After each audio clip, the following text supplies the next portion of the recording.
Il aurait pu rester dans l'ombre, mais il est devenu un symbole d'espoir pour le monde entier. Voici l'histoire incroyable de Barack Obama.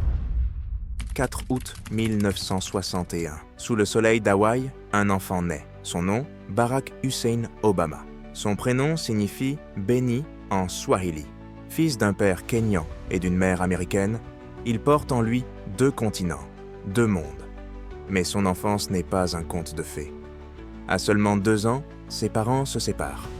Et à 6 ans, il quitte son île natale pour l'Indonésie. Partout où il passe, il est différent. Trop noir pour certains, trop blanc pour d'autres. Il grandit avec une seule certitude, il devra tracer son propre chemin. Il retourne aux États-Unis adolescent, travaille sans relâche, étudie à Columbia, puis à Harvard, où il devient le premier noir président de la prestigieuse Harvard Law Review. Mais il ne cherche pas la gloire.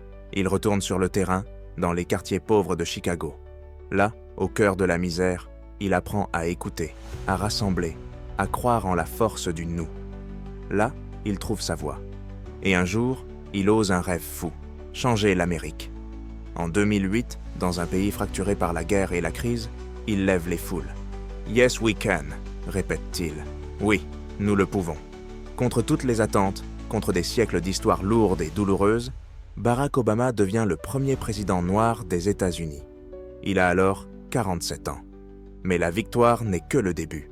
Face aux crises économiques, aux divisions, aux haines, il répond par le calme, par l'appel à l'unité. En 2017, il quitte le pouvoir, laissant derrière lui un héritage d'espoir et une invitation. L'histoire n'est jamais écrite, à nous de la changer. Aujourd'hui encore, partout sur la planète, son nom résonne comme un rappel.